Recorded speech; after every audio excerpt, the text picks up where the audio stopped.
Hare Krishna everyone, welcome to the story of Sako and Gago. और उनका adventurous tell कहाँ पे लेके जा रहा है, कितनी सारी डिफ़िकल्टीज़ में उनको डाल रहा है और कैसे वो हर डिफ़िकल्टी को हरि नाम जप कर इतने डिटर्मिनेशन के साथ कैसे कवर कर रहे हैं। तो आज हम जानेंगे कि आगे क्या होता है। तो थोड़ा सा पीछे का रिकैप हमने देखा था लास्ट क्लास में कि साको और गाको को क्या किया गया है, जेल में डाल दिया गया है। उनको कहा था पेपर्स साइन कीजिए कि कृष्णा कॉन्शियसनेस ने उनको क्रेज़ी कर दिया है, नहीं तो आपको जेल भेजा जाएगा। और फाइनली उनको लग रहा था ये मजाक होगा, वो पेपर्स भी मना कर देते हैं, पर उनको असलियत में ही जेल भेजा जाता है। और जब वो जेल जाते हैं तो वहाँ की यातनाएं जो होती है वो एक नेक्स्ट लेवल की होती है। उनको फोर्स किया जाता है नॉन वेज फूड खाने के लिए, और अगर उनके पास कोई ऑप्शन नहीं है तो एक थर्ड क्वालिटी ब्रेड उनको दी जाती है जो थोड़े से नमक या चीनी के साथ वो खा रहे होते हैं। बात बात पे गार्ड्स आके उनको ऐसे धोते हैं, वो अपना फ्रस्ट्रेशन उन पे निकालते हैं।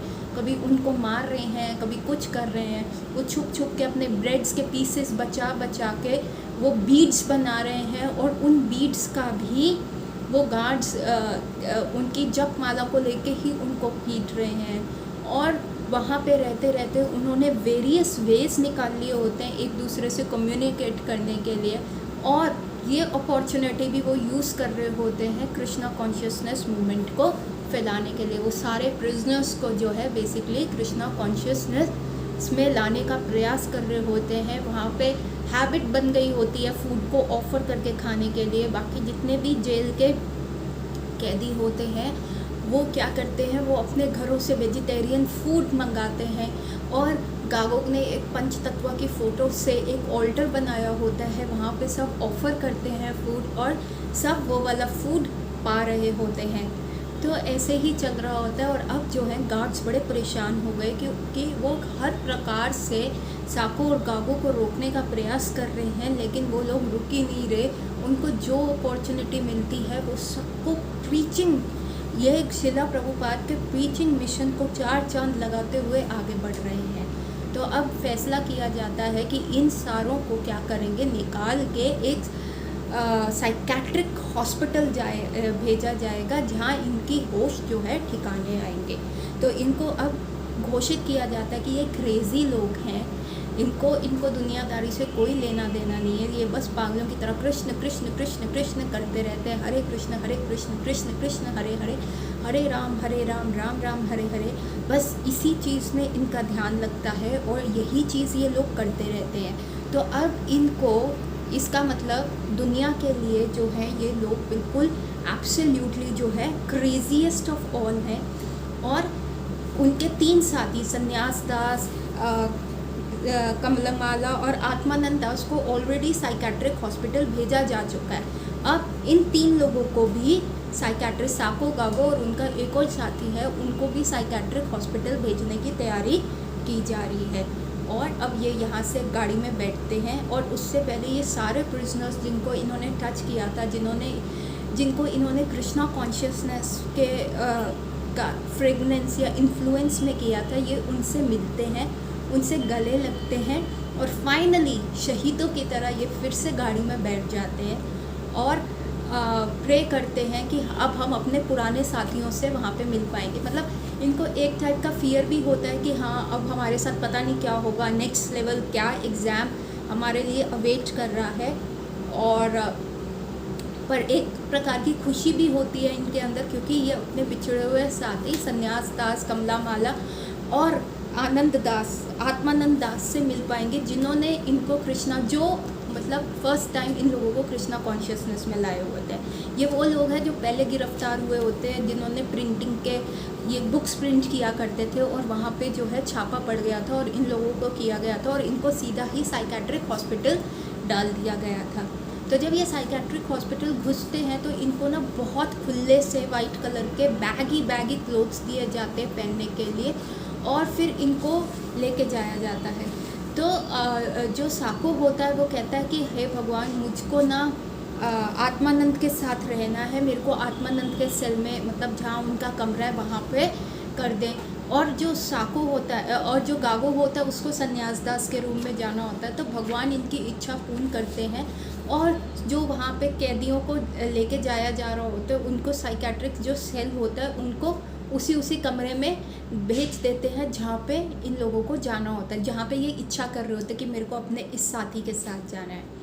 पर गागो को बड़ी खुशी होती है कि वो सन्यास दास से इतने सालों के बाद मिल रहा है, लेकिन जब वो सन्यास दास को देखता है उसके होश ही उड़ गए होते हैं। वो कुछ भी नहीं था जो जब वो सन्यास दास से पहले मिला था। वो एक हट्टा कट्टा एकदम जिसको कहते हैं युवक था, और अब जो ये है एक हड्डियों का कंकाल है जिसके होठ ड्राई हो रहे हैं और ऐसा लग रहा है कि सन्यास दास ने एज कर लिया है। उसकी जीभ थरथरा रही है, उसके मुंह से सलाइवा निकल रहा है, उसकी पूरी गला सूखा हुआ है, उसके पूरे फेस पे झुर्रियाँ पड़ी हुई है और वो एक सिर्फ कंकाल की तरह दिख रहा है। तो गागो उससे गले मिलता है, हरे कृष्णा बोलता है और कहता है भाई तुमको क्या हो गया। और तब गागो को पता चलता है कि यहाँ पे एक नेक्स्ट लेवल ऑफ यातना दी जाती है। यहाँ पे उनको साइकेट्रिकल ड्रग्स वेन्स में डाले जाते हैं जिससे वो अपना मानसिक संतुलन खोते जा रहे हैं।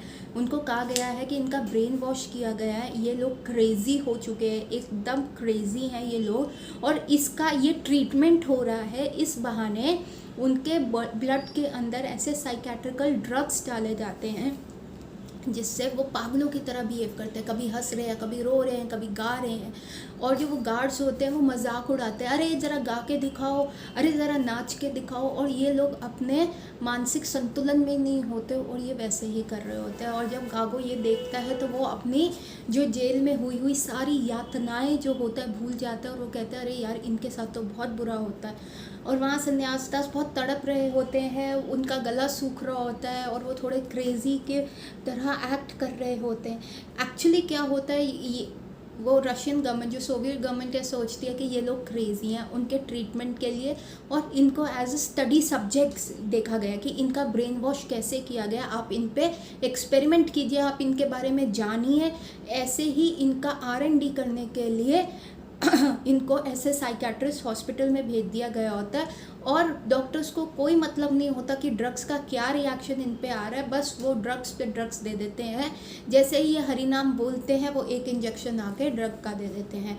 और गागो जो होता है ये देख के बहुत दुखी होता है, हालांकि उसे खुशी होती है कि वो सन्यास दास से मिल रहा है, लेकिन ये चीज़ ये परिस्थिति देख के गागो को बहुत गुस्सा आता है और वो बाहर देखता है सिपाही हंस रहे होते हैं इनकी हालत के ऊपर। तो गागो बहुत चीखता है उन पे, तुम कैसे हो, क्या कर रहे हो, तुम बिल्कुल इनह्यूमन ट्रीटमेंट कर रहे हो, तुमको शर्म नहीं आती, तुम्हें भगवान देखेगा। और उनको बहुत गालियाँ दे रहा होता है। तो सन्यास दास कहता है चुप हो जाओ, वापस आ जाओ, कोई फ़र्क नहीं पड़ता, मत करो। और वो सिपाही जो होता है कहते हैं अच्छा एक और आ गया शोर मचाने, लगता है इसको भी इंजेक्शन का डोज चाहिए। पर जैसे ही वो सिपाही आने लगता है तो सन्यास दास हाथ जोड़ने लगता है और कहता है भाई ये पहली बार आया, इसको यहाँ के रूल्स और रेगुलेशंस नहीं पता, प्लीज़ आप इसको बख्श दो, अभी मैं इसको समझा दूंगा, ये आगे से नहीं करेगा। तो वो जैसे तैसे करके सन्यास दास जो होते हैं उस सिपाही को ठंडा करके वापस भेज देते हैं और गागो की आंखों में आंसू होते हैं और वो सन्यास दास को गले से लगा लेता है। तो देखिए शिला प्रभुपाद के मिशन को पूरा करने के लिए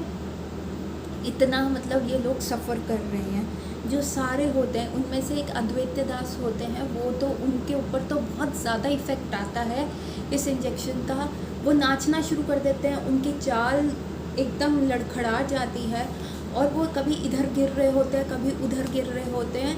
और जो सैनिक होते हैं उनको एज अ टॉय बन के ना बड़ा टीज़ कर रहे होते हैं, अरे नाच के दिखाओ, अरे बोलो जोर से बोलो हरे कृष्णा, जोर से बोलो, अरे नाचो, अरे नाच के दिखाओ। और अद्वैत दास बहुत फ़नी तरीके से नाच रहे होते हैं और उनका एंटरटेनमेंट कर रहे होते हैं और ये बात उनको ही नहीं पता चल रही होती कि वो ऐसा कर रहे हैं। तो कभी जब वो होश में आते हैं तो वो गार्ड्स को कर्स करने लगते हैं कि तुम ये क्या कर रहे हो, और फिर क्या करते हैं गार्ड्स फिर आके वो इंजेक्शंस दे देते हैं। और अद्वैत दास बताते हैं अपनी सफरिंग्स के बारे में कि कैसे उनका गला इतना सूख रहा है, उनका मुंह का थूक ख़त्म हो चुका है, उनका मानसिक संतुलन उनके में नहीं है, उनकी चाल लड़खड़ा रही है और इंजेक्शंस का इतना ज़्यादा दर्द होता है, उनकी पूरी बॉडी की एक एक हड्डी में जो है बहुत ज़्यादा दर्द हो रहा है। हालांकि यहाँ पे जो खाना इन लोगों को मिल रहा है वो बहुत अच्छा मिल रहा है, जेल के मुकाबले इनको बहुत अच्छा खाना मिल रहा है, इनको बटर दी जाती है, भर भर के मक्खन इनको दिया जाता है, लेकिन वो बस इसलिए दिया जाता है ताकि ये यातनाएं जो हैं, ये इंजेक्शंस के जो हैं इफ़ेक्ट को सहें और ये लोग उन पे स्टडी कर पाएँ। परंतु इनका जो बाथरूम होता है, इनको एक बाथरूम दिया जाता है और वो भी सिर्फ इनका एक कुछ समय होता है, उसी समय ये लोग बाथरूम जा सकते हैं। 3 लोग इकट्ठे बाथरूम जाते हैं और उनके साथ 2-3 गार्ड्स जाया करते थे। अब ये लोग इनको इतना हट्टा-कट्टा क्यों कर रहे थे? कहने को तो ये ट्रीटमेंट के लिए आए हैं, दुनिया को दिखाने के लिए, लेकिन यहाँ पे ट्रीटमेंट के नाम पे बहुत कुछ हो रहा होता है। इन कैदियों का क्या होता है, खून टेस्ट किया जाता है और इनका बोतलों पे बोतलें खून निकाला जाता है और ये साइकेट्रिस्ट हॉस्पिटल वाले ये खून दूसरे अस्पतालों में और दूसरी जगह ये खून को बेच रहे होते हैं और ऐसे पैसे कमा रहे होते हैं। इतनी सारी परिस्थिति को देखते हुए भी ये सारे लोग अपने नियमबद्ध रहते हैं। ये अपने 16 माला का जप करते को गागो को देख के बड़ा प्रोत्साहन और उत्साह मिलता है कि इस परिस्थिति में रहते हुए भी, इतना ज़्यादा सफ़र करते हुए भी ये लोग अपनी 16 माला का जप सुबह जल्दी उठ के कर रहे हैं। एक दिन क्या होता है कि गागो को लेके जाते हैं बिल्डिंग से बाहर। अब गागो का दिल तो बड़ा धक धक कर रहा होता है, लेकिन जब उसे बिल्डिंग के बाहर 2-3 महीने हो गए होते हैं और जैसे ही उसको बिल्डिंग के बाहर लेके जाते हैं तो वो नेचर देखता है। वो पहली बार इतने सारे महीनों में जो है ब्लू स्काई को देखता है और वो पेड़ों को देखता है, वो हरियाली को देखता है और वो कहता है ये चीज़ें हमारे को इतनी ईजिली उपलब्ध थी, लेकिन अब जो है ये हमें देखने को भी नहीं मिलती। और वो उस चीज़ को एंजॉय कर रहा होता है और तभी उसके दिमाग में ये रियलाइजेशन आती है कि इवन हम अपने आप को भक्त कहते हैं, हम प्रभुपाद के मिशन में जा रहे हैं, हम 16 माला का जप कर रहे हैं, हम इतनी यातनाएं भी सह रहे हैं, उसके पश्चात भी हम ऐसी चीज़ों से अट्रैक्ट हो रहे हैं। सोचो, अभी तो मतलब गागो का रियलाइजेशन ये है कि अभी तो मेरी जो भी मैं अपनी इंद्रियों को तृप्ति कर पा रहा हूँ, क्योंकि मेरे पास ऑप्शन नहीं है। मैं कभी जेल में हूँ, कभी साइकेट्रिक हॉस्पिटल में हूँ और मुझे थोड़ा सा समय ही मिला है। मेरे को बिल्डिंग से ये बाहर लेके जाएं तो मैं कितना आसक्त हो रहा हूँ इन हरी भरी वादियों में, इस नीले आसमान से। तो इसका मतलब एक डिवोटी भी अट्रैक्ट हो जाता है। और ये कृष्णा मेरे को इस चीज़ से लेसन सिखाना चाह रहे हैं कि तुम हर चीज़ से अट्रैक्ट हो सकते हो, तुम हर चीज़ से जो हो अट्रैक्ट हो जाओगे। और क्या है कि इन सारी चीज़ों से अट्रैक्ट होकर तुम अपने पथ से विफल हो जाओगे, पथ से हट जाओगे।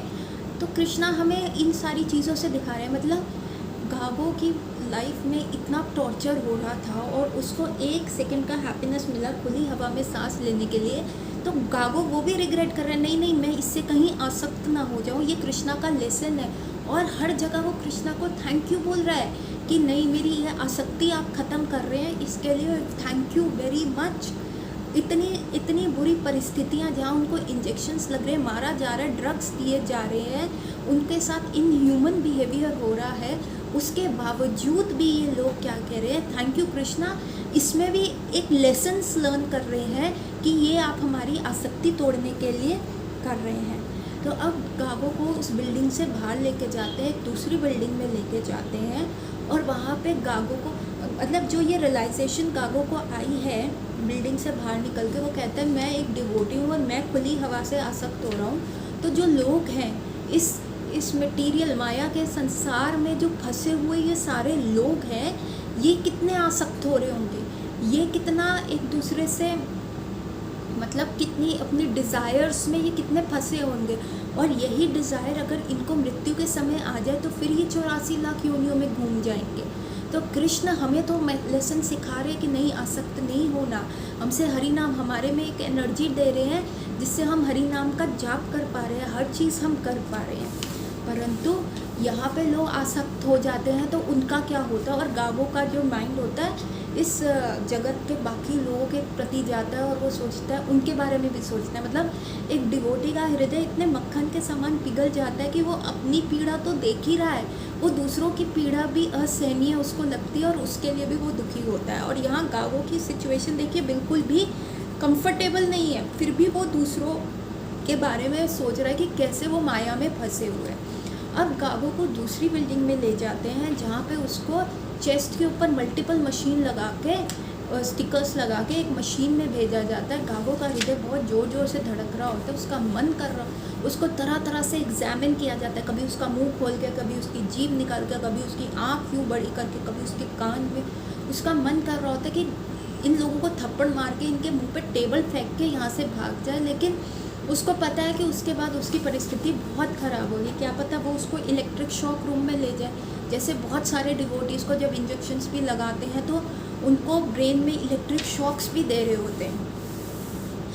और फिर क्या होता है, वो उस मशीन में डालते हैं और उसके कई सारी वैल्यूज़ या स्टैटिस्टिक्स उसका नोट करके उसको वापस भेज देते हैं। और जब गागो ये सब सन्यास दास के साथ डिस्कस करते हैं तो सन्यास दास कहते हैं ये तुम्हारे साथ ही हुआ है, ये किसी और के साथ नहीं हुआ। तो कुछ ना कुछ वो इन लोगों को एक गिनी पिग बना के उनके ऊपर दवाइयों की टेस्टिंग करने के लिए ट्रीट कर रहे होते हैं ये लोग। फिर क्या होता है, इनके जो जिस कमरे में ये होते हैं उसमें और भी बहुत सारे मेंटली डिसबैलेंस लोग होते हैं। तो वहाँ पे ना बहुत ऊपर एक छोटी सी खिड़की होती है जिसमें से रोशनी आती होती है, और वो खिड़की में कैसे देखा जा सकता है कि एक व्यक्ति यदि खड़ा रहे और दूसरा उसके कंधों पे खड़ा रहेगा, तब वो उस खिड़की तक पहुँच पाएगा और उस खिड़की से बाहर देख पाएगा।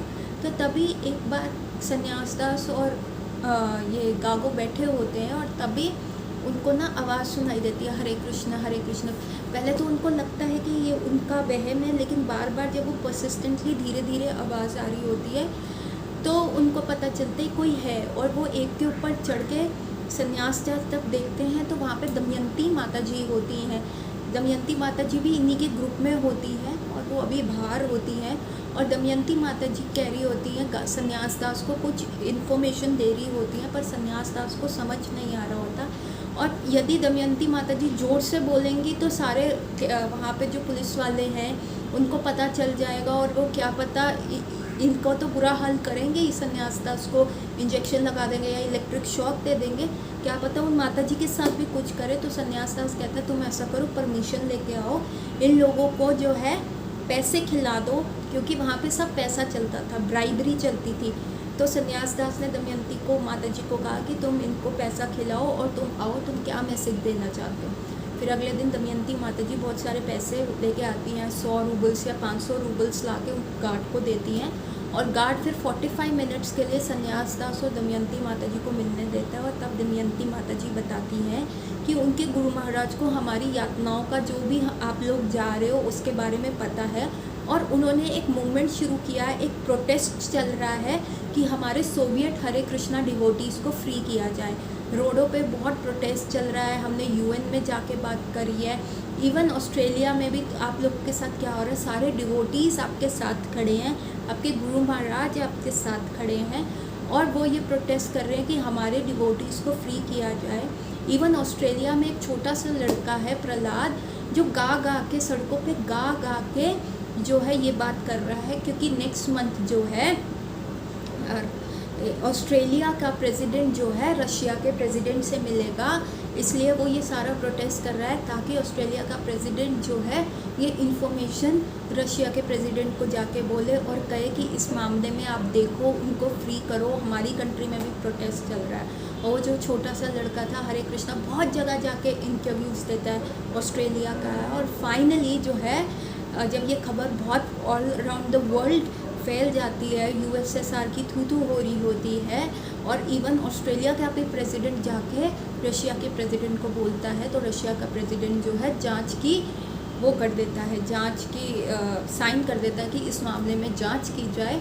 और तब एक डॉक्टर को अपॉइंट किया जाता है इन सारे हरे कृष्णा यूएसएसआर के डिवोटीज़ की जांच करने के लिए कि ये असल में क्रेज़ी हैं भी कि नहीं, या इनको ज़बरदस्ती वहाँ पे बंद किया गया है।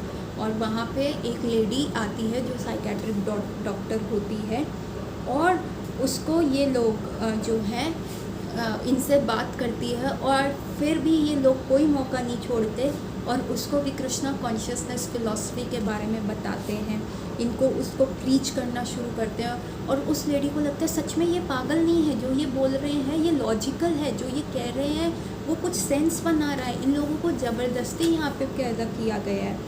तो और फिर वो उस लेडी को दिखाते हैं कि कैसे वो ब्रेड तोड़ तोड़ के उन्होंने अपनी बीड्स बनाई, कैसे वो नाम जप करते हैं, कैसे वो 4 नियम फॉलो करते हैं, कृष्णा कॉन्शियसनेस का बेसिक उस लेडी को सब एक्सप्लेन करते हैं और प्रसाद की महिमा के बारे में बताते हैं। और वो लेडी सच में बहुत ज़्यादा खुश होती है कि वो एक दिन कहती है कि I want to taste Krishna prasadam, मैंने इतना सारा कृष्ण प्रसाद के बारे में सुन लिया है कि अब मैं स्वयं कृष्ण का जो है प्रसाद को टेस्ट करना चाहूँगी।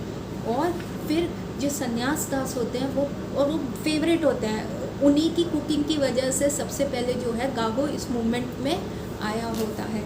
तो सन्यास दास उस लेडी को बहुत सारे आइटम्स लिख देते हैं और वो लेडी वो सारे आइटम्स अवेलेबल कराती है और सारे गार्ड्स देख रहे होते हैं, लेकिन गार्ड्स कुछ भी नहीं कह पा रहे होते क्योंकि ये जो है प्रसादम गार्ड्स कुछ भी नहीं बोल रहे क्योंकि ये अथॉरिटी का ऑर्डर होता है।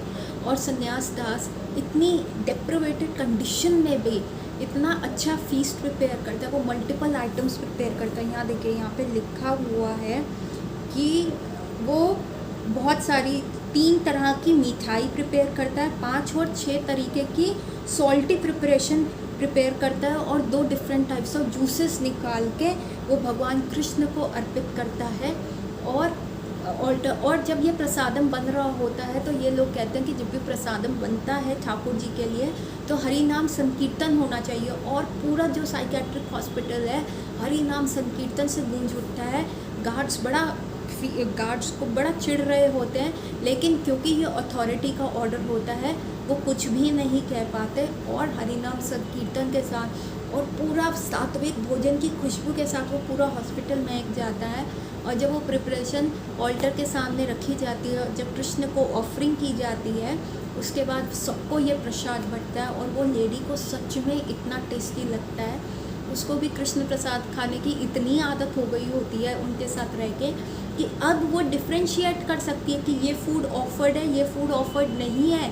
उसकी जीभा पे ऐसा टेस्ट आ गया होता है। देखिए, एक ऐसी साइकेट्रिक डॉक्टर जो एकदम आ गई, जो पता नहीं पहले नॉनवेज वहाँ का जो रिवाज था वैसे खाती होती है और एक बार कृष्ण प्रसाद चखने के उपरांत वो बता सकती है कि ये ऑफर्ड फूड है या ये ऑफर्ड फूड नहीं है।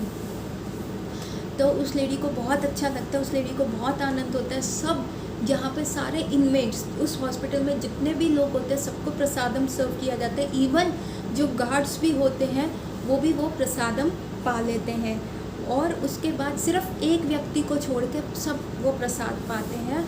और वो जो व्यक्ति होता है वो सन्यास दास और गागो की जेल में ही रहता हुआ एक व्यक्ति जो पागलपन का नाटक कर रहा होता है, वो एक बुचर होता है। वो एक जिसको कहते हैं गाय काटने वाला और बैल काटने वाला व्यक्ति होता है और उसके ऊपर इल्ज़ाम होता है कि उसने एक 10 साल की नाबालिग लड़की का बलात्कार किया होता है। ताकि उसे सज़ा ना मिले तो इसलिए वो पागलपन का नाटक करके वहाँ पे उस जगह पे रह रहा होता है। तो कभी कभार वो इन हरे कृष्णा वालों को क्या करता है, सन्यास दास को चिढ़ाएगा, कभी उनकी वाहवाही करेगा, कभी सन्यास दास का गला पकड़ के उसको मारने का प्रयास करेगा। वो अपने आप को सिर्फ पागल दिखा रहा होता है ताकि उसको जेल ना भेजा जाए, क्योंकि यहाँ पे खाना बहुत अच्छा हो रहा होता है और जेल में तो पिटाई होगी और उसको क्या पता मौत की सज़ा मिल जाए। और क्योंकि उसने ऐसा घिनौना अपराध किया तो क्या पता और जो जेल के व्यक्ति हैं वो उसको जीने ही ना दे, उसको मार दें। क्योंकि उस समय ये वाला चाहे किसी ने मर्डर क्यों ना किया हुआ, जो बलात्कार जैसा कोई सिन करता है वो लोगों की नज़रों में बहुत घिनौना होता है और ऐसे लोगों को दूसरे जेल वाले ही जो जेल में और कैदी होते हैं मार दिया करते हैं। तो इस व्यक्ति को सिर्फ अपने जीवन का भय होता है, इसलिए वो पागलपन का नाटक करते हुए यहाँ रह रहा होता है और वो कृष्ण प्रसादम के लिए भी मना कर देता है। एक बार यही व्यक्ति जो है बता रहा होता है कि उसके जो बुच्चर खाना है, जो उसका कसाई घर है, वो एक बार इनसे स्टोरी शेयर कर रहा होता है। एक बार वो अच्छे मूड में था तो वो कहते हैं हाँ जो तुम कह रहे हो वो सच कह रहे हो, ये जानवरों में भी कॉन्शियसनेस होती है, इनको भी पता चलता है कि इनकी मृत्यु नज़दीक है कि नहीं है। कह रहे मेरा जो कसाई घर था उसमें एक बैल को लाया गया और वो बैल को पता चल गया कि उसका अंत समय नज़दीक है, तो वो उस गाड़ी से नीचे उतर ही नहीं रही थी। कोई भी प्रयास करता था तो वो उसको सींग मार देती थी, उसके बड़े नोकीले नोकीले सींग थे। वो उस गाड़ी से उतरी ही नहीं और फाइनली क्या किया, उस बैल के गले में रस्सी बांध के उसको एक वहाँ पे खंभा था उससे बांध दिया गया और गाड़ी को आगे चलाया गया। बैल ने बहुत प्रयास किया लेकिन जब वो उसका गला घुटने लगा तो वो गाड़ी से जंप कर गया और फिर उसको बहुत खींच के, मतलब वो आ ही नहीं रहा था, बहुत खींच के उस कसाई घर के तीसरे मंजिल पे लेके गए उसको मारने के लिए, काटने के लिए। लेकिन उसको इस बात का आभास हो गया था और वो इतना गुस्से में हो गया कि उसने अपना सारा जोर लगा के उस रस्सी को तोड़ दिया और कभी इधर भागे, कभी उधर भागे, कभी वहाँ भागे, कभी वहाँ, अपने नोकीले सींगों से उसने सारी मशीनरी तोड़ दी, सारी जगह आग लग गई उसके ऐसे करने से। कई जो लोग थे घायल हो गए और बहुत सारे लोगों ने क्या किया, एक शीशे के दरवाजे के पीछे जाके कुंडी लगा ली और वो उस बैल को देख पा रहे थे और बैल इतना गुस्से में आ गया, उसने सारी वहाँ की मशीनरी तोड़ दी और हर जगह आग लगने लग गई। और वो गुस्से से इन लोगों को देख रहा था शीशे के, वो उसने प्रयास किया वो शीशा तोड़ने का, परंतु वो शीशा टूटा नहीं और वो उधर से देख रहा था इन लोगों को गुस्से से। और ये आदमी बताता है कि मुझे ऐसा लग रहा था कि वो मुझे कर्ज कर रहा है, वो मुझे श्राप दे रहा है कि तुमने देखो मेरा ये हाल किया है। कह रहे मैं वो लुक उस बैल की आंखों में कभी नहीं भूल सकता, उसकी आंखें बिल्कुल गुस्से से लाल थी और वो मतलब इतना गुस्से से हमें देख रहा था, हम सबकी आंखों में आंखें डाल के दे रहा था, ऐसे वो हमें श्राप दे रहा था कि जो तुमने मेरा हाल किया है वो तुम करोगे।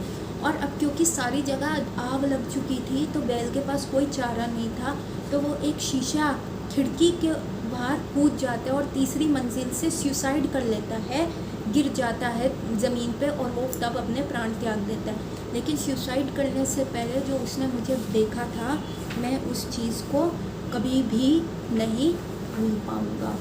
तो ये देखिए कैसे इंसानों के, मतलब जानवरों के अंदर भी वो पीड़ा का एहसास होता है। और ये जो बुचर था, ये जो कसाई था, ये इस बात को कर रहा है लेकिन वो ओपनली नहीं बोल रहा, क्योंकि उसको पता है अगर उसने ओपनली दिखा दिया कि वो समझदार है, उसका कोई ऐसी दिक्कत नहीं है, तो उसको जेल भेजा जाएगा। अब क्या होता है, इस लेडी को बुलाया जाता है और इस लेडी से पूछा जाता है कि अब आप फैसला दो। तो सन्यास दास भी इस लेडी से जाके पूछता है और वो कहते हैं कि हाँ मुझे लगता है तुम्हारी फ़िलॉसफी बिल्कुल ठीक है और तुम लोग जो हो पागल नहीं हो, तुम लोग जो हो क्रेज़ी नहीं हो, और मैं ये चीज़ साइन करके दूंगी कि तुम्हें इस हॉस्पिटल से निकाला जाए। और वो सन्यासदास बहुत खुश होता है और वो लेडी भी कृष्ण को सर्व करना प्रसादम से इतनी ज़्यादा अट्रैक्ट हो गई होती है कि जब सन्यासदास को बहुत सालों के बाद वो लेडी कभी मिलती है किसी कृष्णा टेम्पल में, हरे कृष्णा टेम्पल में, तो वो लेडी भी माला चपरी होती है, वो भी भगवान कृष्ण को सर्व कर रही होती है। इनफैक्ट वो लेडी भी डिवोटी बन गई होती है और वो लेडी तब बताती है कि मैंने अपनी प्रैक्टिस छोड़ दी, मेरा नंबर कैंसिल कर दिया गया था क्योंकि मेरे ऊपर जो अथॉरिटी थी उन्होंने मेरे ऊपर बहुत दबाव डाला हुआ था कि तुम जो है साइन कर दो पेपर्स कि ये लोग क्रेज़ी हैं, ये लोग क्रेज़ी हैं। परंतु मैंने स्ट्रिक्टली मना कर दिया था कि मैं ऐसे पेपर्स को साइन नहीं करूँगी क्योंकि ये लोग दिमाग से बिल्कुल ठीक हैं और जो आप कह रहे हैं ये गलत कह रहे हैं, और ऐसा मैंने नहीं साइन किया। तो इन्होंने मेरा नंबर कैंसिल कर दिया और मुझे मेरी नौकरी से निकाल दिया। परंतु मेरे को इस बात का कोई रिग्रेट नहीं है क्योंकि मैंने जीवन में हरि नाम पाया, मैंने कृष्ण कॉन्शियसनेस पाई है जिसने मेरे जीवन को सक्सेसफुल बना दिया है। तो देखिए कैसे कृष्णा कॉन्शियसनेस, मतलब ये भगवान का प्लान था इन लोगों को ऐसे ऐसे जगह, मतलब ये लोगों का ये रियलाइजेशन है कि ये भगवान का प्लान था कि मुझे ऐसी ऐसी जगह इन लोगों को भेजा गया है ताकि क्योंकि ये जिन लोगों को टच कर रहे हैं ये कभी भी मंदिर नहीं आते, ये कभी भी कृष्णा कॉन्शियसनेस के से जुड़ते नहीं, कृष्ण भावामृत आंदोलन से छुए नहीं जाते। परंतु इन लोगों को इनका रियलाइजेशन है कि भगवान ने जानबूझ के इन लोगों का किया है ताकि इन लोगों को हरि नाम की महिमा पता चले और वो भी उसका जो है जितना भी हो सके लाभ उठा सके और सब डिवोटीज़ बनते रहें। कृष्ण प्रसादम की जो है महिमा सबको पता चलती रहे और अब ये लोगों को फिर से फैसला किया जाता है कि इनको जेल भेजा जाएगा, और आगे क्या होता है उस जेल में क्या होता है, और अचानक से कैसे पुलिस वाले जो होते हैं इन डिवोटीज़ के अंडर आ जाते हैं, इन डिवोटीज़ से डरने लग जाते हैं। अभी तक पुलिस वाले इतने हाई लेवल पे हैं और इन डिवोटीज़ को मार रहे हैं, कूट रहे हैं, लेकिन अब जेल में एक ऐसा इंसिडेंट होने वाला है कि जो इन पुलिस वालों को भी डरा के रख देगा। ये हम करेंगे साको और गागो की नेक्स्ट क्लास के नेक्स्ट एडवेंचर में। तब तक आप हमारे साथ ये सॉल्टेड ब्रेड नमकीन डबल रोटी की सीरीज़ के साथ जुड़े रहिए, और हम साको और गागो की इस कहानी से प्रोत्साहन लें और उत्साह लें कि हम कृष्ण भावामृत में जुड़े रहें। हमारा प्रगाढ़ता, हमारा जो विश्वास है हरि नाम पे अखंड तरीके से बना रहे, एकटक बना रहे, एकाग्र होके हमारा ये विश्वास बना रहे। तो इसी के साथ आज की क्लास को हम यही विराम देंगे, और हम अगली क्लास में साको और गागो के एडवेंचर्स को फर्दर सुनेंगे। तब तक के लिए हरे कृष्णा।